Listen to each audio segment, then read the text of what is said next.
In a world full of Yu-Gi-Oh! Sealed product, one duelist chooses singles as his only path, with a budget of £5 to spend each week. Damn! It begins with one structure deck. How far can a deck progress with a single card being added per week? The challenge is, how competitive can a budget deck become? It's time to duel!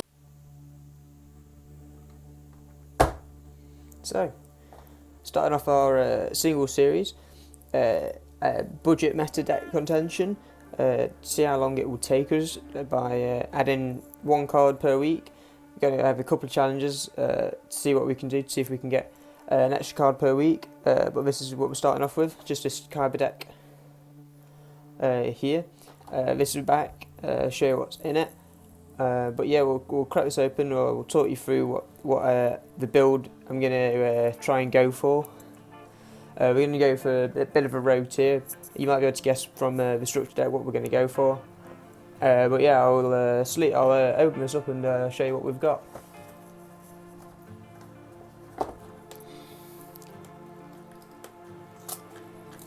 Oh, stuck together. Oh, there we go. So,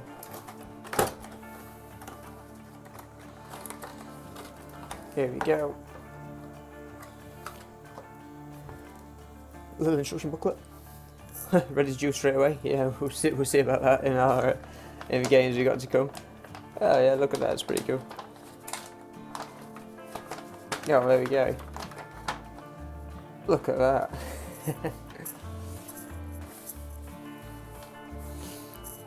That's looking pretty cool. Right, and let's crack into this little deck here, if I can get into it. Hey, there we go. Little sleeve.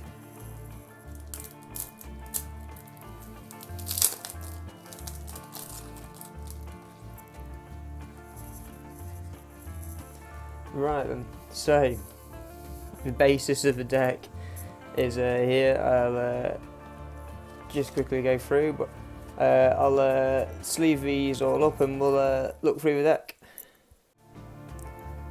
So we're back. I've sleeved up the cards. I'll show you what we've got. We'll show you. I've sort of divided the cards up into packages right now. So I'll show you the slightly lackluster packages. So this is our genuine generic monsters. So we've got Vampire Lord, Jupiter the Dark Cloud, which it actually could be alright, especially summon itself. A Desvirulent, yeah, shuffle summon back into our deck, and then Enraged Battle-Ox. So that's our generic monsters. Put them there. Next, we've got our generic trap lineup, which actually, I'm actually quite impressed with the traps. We've got Phoenix Chain, Rollout, which is going to be pretty good for our Union. Call of Haunted, really good. Cloning, not terrible. Final Attack Orders, it's probably not good. I'm not going to probably be out too many times. Interdimensional Master Transporter, Ring of Destruction, Negate Attack, and Crush Card Virus. So not a terrible package, to be honest. Some useful things in there. Not going to be the worst. Then we'll move over to our generic spell cards. So we've got Megamorph. Probably the best card in the generics is Enemy Controller, which is going to be pretty good, I think. Shrink and Silent Doom. So obviously the structure deck it comes with, like, I think it's 45 cards, but we're playing, not 46, playing 6 extra decks, so you do have to play every card in the main deck. Next we'll move over to what I'm calling the Dragon support. So Flute of Summoning Dragon, Burst Stream of Destruction, Majesty with Eyes of Blue, and then we've got a Luster Dragon, a Keeper of a Shrine, which I think this could be quite big, Blizzard Dragon, Interplanetary Purple Thorny Dragon, which I actually think might pop up a few times if we can get it into hand, which would be really good. Lord of D, this literally just goes along with Flute of Summoning Dragon, because we're playing so many dragons, we should be able to at least use it a couple of times, I hope. Kaiser Glider, and then of course in a common printing, which, you know, I don't know how I feel about that, but it looks pretty good. Blue Eyes White Dragon, of course, because Kyber structure deck. So that's our dragon support. Put that there as well, and then going into what the whole series is going to be about is the Union monsters, the ABC. So the Union Scramble, which is going to be really good. Limited removal, I've put this in it just because I think this actually could help us a lot. Very generic, but it's going to be helpful for if we get machine monsters. Frontline base, which we're going to want to play a 3 of, I think, of this eventually. Same with Union Hanger. Really good support card for Union monsters. Heavy mech support platform. Not the greatest one, this one isn't, but I mean, at least it's some sort of support for destruction battle effects. Heavy mech support armor. This is, we actually play 1 of in my actual ABC deck, which is, it's pretty good, you know. And then, of course, we have the Z, Y, and X. Z, Y, and X. They're going to be pretty good. They're going to help us go into the extra deck. And 2 of them count as Union monsters anyway, so we can use the effects of frontline base and limited removal and stuff like that, which would be pretty good, and roll out in the traps. And then we have C, B, and A, the whole shebang. This is what the series is going to be about, is these 3 monsters right here. I've seen people play in different aspects of these, but we're definitely going to get 3 of these. I actually think that the most important 2 are going to be these 2. I think A will be the last one to get 3 of, just because the effect doesn't seem to be as good as these 2. Obviously it coincides because you can add from B and then you can summon from C, but A is the one that I don't see you as playing the most of at the start anyway. Obviously we're going to go into a 3 of, but at the start I don't see it. So there's the main deck all sorted. So going into the extra deck, we've got XZ tank cannon, XY dragon cannon, XYZ dragon cannon, and then our ABC dragon buster. This is the best card in our deck, I think. It's gonna be the one that we want to make the most. Are we gonna be able to make it often?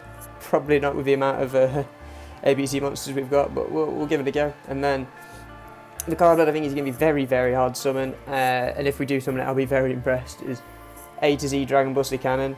It requires both ABC and XYZ, but it's just going to be enjoyable to try and get it out. But yeah, that's the deck covered. I'll go into some games with the deck and talk through what we're going to be doing there, and obviously talk through how the series is going to work. So we're kicking off episode 1 of this Singles Glory. You see the challenges there, we've got 3 to do. It'd be interesting to see how long it'll take us to do any of the challenges, to be honest, because I think it's going to be difficult to get any of them done, especially summoning A to Z Dragon Buster. Just getting both of them out right now in this deck is pretty horrendous. You see, we're loading up in the first game. We're going first. A hand, well, I guess it isn't terrible for this deck. We've got Fiend, Shane, and Megamorph, and Keeper of a Dragon Shrine. You see the guy here. We have a little bit of conversation. He questions us about our extra deck, and he's playing Numerons. So we replied to him saying we're doing a stretch deck challenge as part of our series.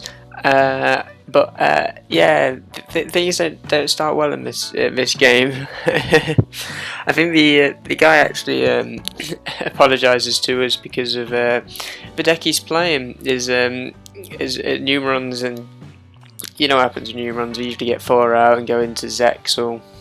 But obviously with each attack we get more and more attack points, and so we can block 2 of the attacks here with Keeper of a Dragon Shrine because he's got a big defense stat, but yeah, it doesn't particularly go well. We do activate Fiend Shane on the number 2, but red reboot from hand. We set a negate attack, but it's all over because we can't activate it. And he's got an 8,000 attack body on board. So yeah, that's game 1 of the series. We take a loss. We're playing in ranked matches on the Nexus. So it's currently using the rank that I'm already at. I think it was platinum. But I think we dropped down to gold. But yeah, So we're not got the best chances against these sort of decks. So again, you see him going into the full numeral monsters straight away. Miracles, Memories of Hope as well was such a good card for that deck. Could literally just plus card adventure is crazy good. And then he activates Desires, so he's got all the hand cards in hand that he could need. He goes into Infinitrack, Fortress Moclops, which I'm like, oh okay, I like that. It's not, at least it's not Zexal, because Zexal we can't do anything. At least we can sort of do something. And this is crazy because drew Crush Card Virus, and literally all I can think about is the progression series of Simo and Yugioh and how he hasn't played it yet, which is great. It's just hilarious. So yeah, we end our phase on Pretend the Dark Clown. The only two of in our entire deck is Pretend the Dark Clown. So when he's destroyed, he can get another one out, which is well, it's just not bad for this deck. At least we've got a lot of tribute fodder in our deck. So you see the Infinitrack, attacks over up Pretend. Pretend goes Graveyard, deactivate the effect, get another one out, which is lovely. So it means we have a body on board for next turn. And from here we activate, I think we activate Crush Card Virus. Yeah. We tribute Pretend, and it just gets rid of his board. So you look at it with total cards in his deck currently, he's currently on 18. He's not going to have much to deal with the Crush Card. As we look at his hand, he's got Drivers, Gammas, and Droll and Lockbird. So there's the Gamma gone, and the Infinitrack. We've only got limited removal and enraged battle box and exit Dragon Head in hand. But there's an interesting out to his cards. That you love to see. I thought about it to bit limited removal, but then the guy was messaging said it looks like we'd won here, and I was thinking, oh, I actually didn't realise that his deck had literally this one game-winning chance. He had nothing else in his deck to have anything out, and I was like, oh, okay. So we actually take the second game, and I was thinking going into game 3, this could be interesting if we can draw another Crush card. We can actually out his only way of winning. I was like, oh yeah, this will be good. We don't have a good hand at all. We drew Blizzard Dragon and Sea Crush Wyvern. And I was thinking, oh, I'll set a Sea Crush and see what we can go from there. Set 3 back row. None of them are actually useful, so it's just bait, really. He's probably got half his Feather Duster. everyone's got half his Feather Duster. But yeah, we just wait to see what he does. But he said he's got to go, and I was thinking, you know what, this looks scripted because this is the first episode, first game, and we're going to take it on a default win. And you know what, I will take that because I don't know how many wins we're going to get in the series in the first weeks. So yeah, that was game 1. You see, we're going to find another ranked match here in game 2. I think it actually goes downhill from here, which it was already on a downhill trajectory anyway. But you see, actually, I was actually pretty buzzed about our hand here, and I'd love to have gone first because we've got Lord of D and the Flute of Summoning Dragons. I was thinking, when are we ever going to activate this card in this thing? But he gets into a Dragoon. I was thinking, oh yeah, what outs have I got to a Dragoon in my deck? None is the answer. I think all of my things target. We've got like Ring of Destruction and Fiendish Chain.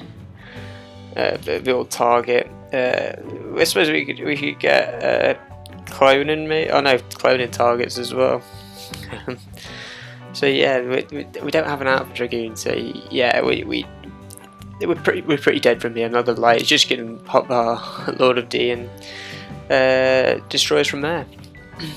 But yeah, this is what happens when you're playing a structure deck with very little combos or good starts to the deck. But you know, with each week we're gonna buy a single card, and if we can complete the challenges, we can buy an extra card. If we complete one of the challenges, we can buy an extra card each week, but for each challenge that we do. But yeah, the challenges might take a while, so we're going to stay. I think it's going to be singles for a while until we can actually get some consistency. And the question is, what card I actually think we're going to get next week to add to our collection, because obviously we're going down the ABC route. Big road here, but I really enjoy the deck. It's pretty niche.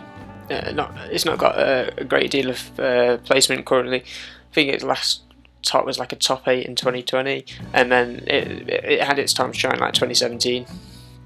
But obviously we've got ABC back to 3 on a recent ban list, which is, is good for the deck. But other than that, it doesn't have that killer instinct at the minute. But I think we could build a deck to a level that it would,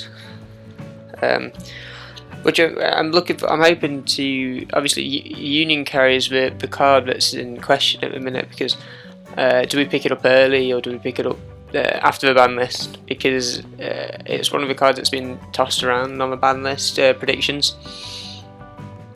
But yeah, we'll have to wait and see what we pick up next week with our £5 budget, which will overlap each week. So if we get £5, we spend £2 on the card next week. We've got £7 for the week after. So the budget builds. But this is meta on a budget, so we're going to see how competitive a deck can actually become. You see, we actually open Union Hanger, but we don't have Driver, which is the card that we would particularly want. Because then we can equip Driver to bust Drake, and then unequip Driver, target one in our deck like a Assault Core, and go into 2, and then that's when you get your Union carrier. So we're like 2 cards off the combo there.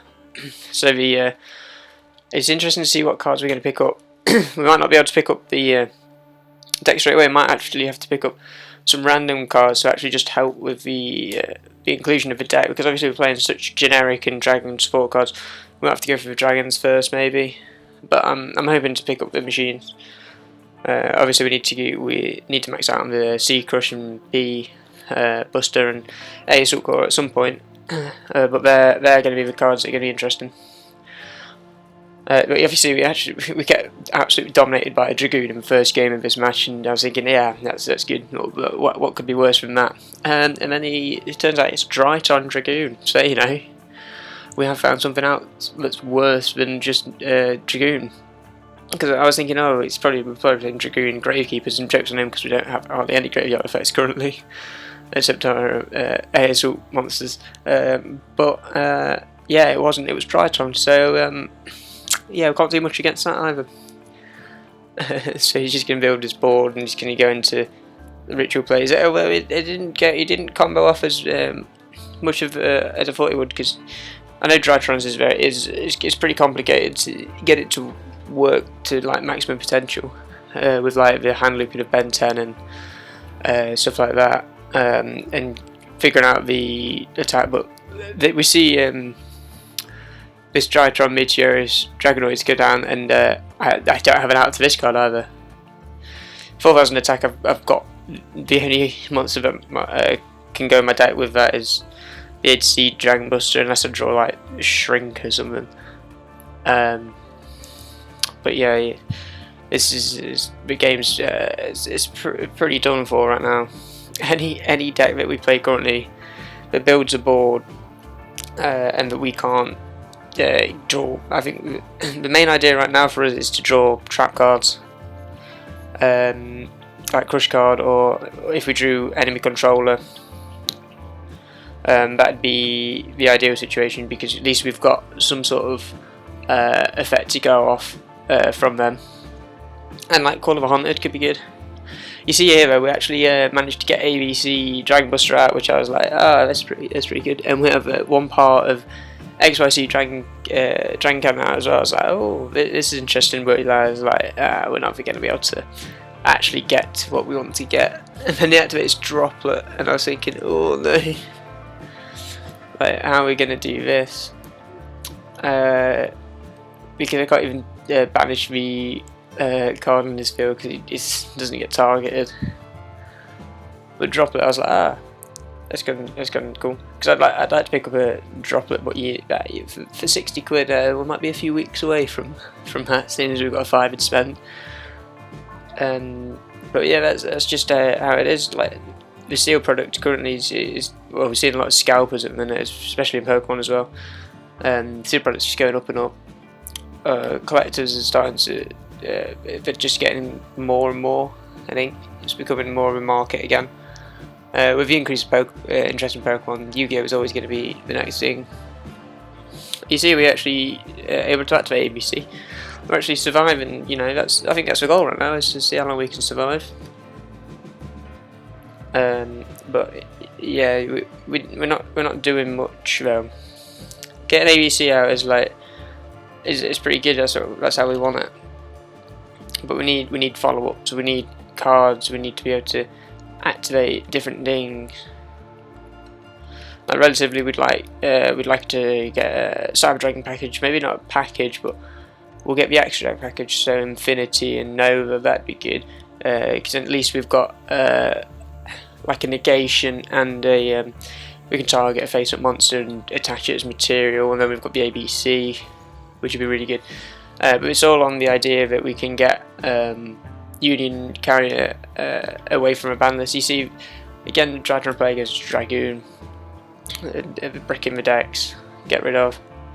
But yeah, we just activate Dragoon, and the effects of Dragoon just so good. Don't know if it would be effective in ban list, but I'm expecting it not to be. It's a big red. It depends, because I've seen there's lots of argument to ban each part of it, and it's Dragoon just to take out the whole problem. Then it's getting affected by Red Eyes players and Dark Magician players, and then Red Eyes Fusion. Obviously, then it mainly affects Red Eyes players, and then Predator Verte Anaconda. I actually think it's probably the better option to take out, because then you have to hard draw the fusion. Obviously, Anaconda. I use Anaconda in an Adamantipated deck to get the Imperium Magnet Warrior out. But I think it is a problem card. Like, why don't divert it away from a problem card? Let's see. We load them to game 3. Nothing in hand again. It's a bit of a feature of the structure deck, and we're playing Altergeist. And I actually don't think in the whole deck we've got any sort of back row hate at all. I'd like to play Lightning Storm, but again, that's an expensive card. Harpy's Feather Dust is probably the one that we'll pick up of a copy early of, because it's cheap and it's a one-of. So it's just a generic card. But yeah, the deck at the minute seeing some early problems. But we'll have to see what we can do to make the deck more consistent. This is weird, because actually I'm seeing this card a lot more come up now. I'm seeing Rainbow Neos come up more and more. Like, for ages I hadn't seen it, but then I started to see it more and more it played. I don't know if it's becoming more fashionable to play it in your deck, and just obviously it's a huge card, like 4,500. Like, damn, what do you do against that? How do you get rid of that? And the effect of it's really good as well, shuffling everything back onto my field into the deck. But yeah, I seem to be seeing it more. I don't know if it's honestly don't know if it's becoming more competitive to run it. I guess it's, if you can bait a Dragoon negation, you can kit over a Dragoon. Just kit over anything, really. But Outcast always do the that play where we send one back to hand and get rid of one card on your field, and we just can't go against that. We don't have any interruptions. You see, we go first here, and I was like, oh, we got Union Scramble, but we've got nothing. I guess I set a Z Metal Tank, and yeah, that's pretty much it. I don't know if we want I've not thought about a draw card. What cards we'd like to see. So again, it's hard drawing. Rainbow Neos. I don't know if it's. I prefer the idea of having a Neos fusion in the deck rather than a Red Eyes fusion. I don't know why. It just seems more fun.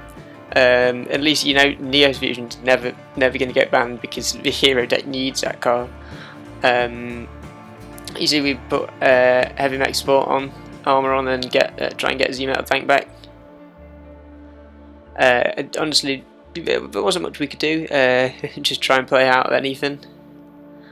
And I'm hoping maybe next time we can actually activate Keep of Dragon's Right and hopefully get Blue Eyes out. Because to complete a challenger, we could get the Blue Eyes out and try and win a game with the Blue Eyes, which could be interesting.